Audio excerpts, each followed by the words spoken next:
Picture this. You're standing on a narrow strip. Your heart is pounding, and there's a hint of adrenaline in the air. In front of you, your opponent's mask stares back. It's a faceless reminder that for the next few minutes, it's just you, them, and a game of lightning fast decisions. You have a fraction of a second to decide. Attack, defend, or counter. And if you hesitate for just one moment, you'll feel the tap of the blade. On the surface, fencing is all about speed and precision, but after years of competing, I've come to see it as so much more. Fencing taught me how to handle life's uncertainties, how to channel creativity when the stakes are high, and how to adapt in the face of the unexpected.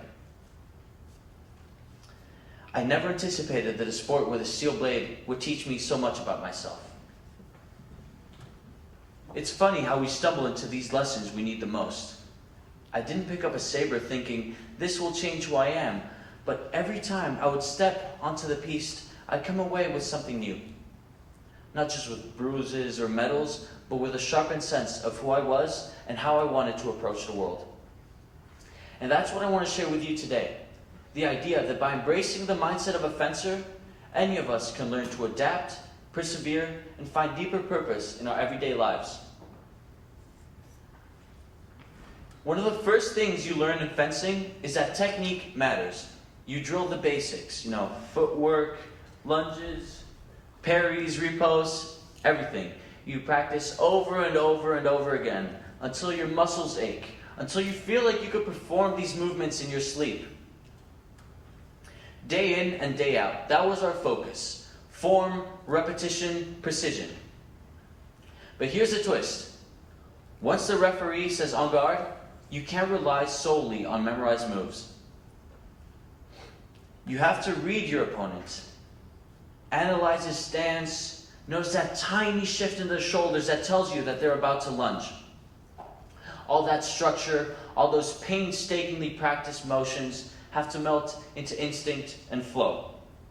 And that plan that you had in your head might just go out the window in the first few seconds of the bout. Life is pretty much the same.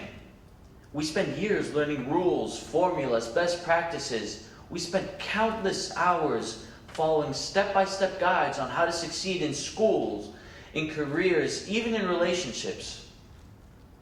Yet when something unexpected happens, be it a job loss, an illness, or a sudden opportunity that wasn't in our original plan, we can't rely on a rigid script. We need to be flexible, to pivot, to improvise. The best life fencers are those who learn how to harness the power of structure without letting it limit them. Yes, study and preparation are crucial, but equally important is the willingness to adapt on the fly. In fencing, the art lies in balancing these two extremes, both structure and flow. You need enough discipline to be able to be consistent, yet enough creativity to respond in real time. And for me, that meant showing up to practice with a sense of purpose, while also leaving some room to experiment. If a particular footwork drill wasn't working, I wouldn't try to force myself into it. I would just maybe modify my stance a bit or adjust my timing. That allowed me to improve my instincts, to move beyond the rules when the moment demanded it. And that's a lesson that I try to apply outside of the fencing hall too. If you fence long enough, you're going to lose matches. A lot of them. One of the first matches that really stung when I lost was at a large regional tournament. I was going up against an opponent that I'd beaten before, and I walked in a little too sure of myself. About halfway through the match, I found myself trailing behind, and I panicked. All that confidence I had, it turned into doubt. And every time I panicked or I hesitated, my opponent would take the advantage, and soon enough, I was out of the match. On the ride home, I replayed every single point in my head. All the what-ifs, all the if-onlys. For a while, I felt embarrassed, even humiliated. But after that sting wore off, I started to see that match differently. It wasn't just a failure, it was feedback. My mistakes weren't random. They showed me exactly where my weaknesses were. It was as though that match had highlighted exactly where I had to improve my mindset and my technique. In fencing, every little mistake leaves a mark, literally, on the scoring machine. And in life, while our mistakes might not light up a scoreboard, they still offer some really valuable data. The challenge is deciding, what do we do with that data? Do we let it crush our spirits, or do we use it as a springboard to try and refine our approach? Since that pivotal loss, I've tried to view every setback as an opportunity to learn. Whether it's a project at work that doesn't go as planned, a strained friendship, or even a personal goal that seems way too out of reach, I ask myself, what exactly went wrong, and what can I do to change? It's not a question of blame or beating myself up for having screwed up. It's more like an investigation. Where can I improve? What habits or beliefs are holding me back? And over time, I've found that this attitude not only eases the pain of failure, but also turns those moments of defeat into building blocks for the future. For me, fencing became more than just a sport. It turned into my creative outlet. There's something almost artistic about being fully present in the moment, reading your opponent and trying to create a new response in real time. It's like a high-stakes dance where every single step matters. Yet fencing is just one way. It's my way of tapping into that combination of creativity, discipline, and self-discovery. The beautiful thing is that everyone can find their own weapon of expression. It can be painting, where each brushstroke is like discovering something new of yourself. It might be dancing, singing, making music. It can even be starting a new business or volunteering in your community. It doesn't need to be flashy or traditionally artistic. The key is finding something that excites your spirit and pushes you to evolve.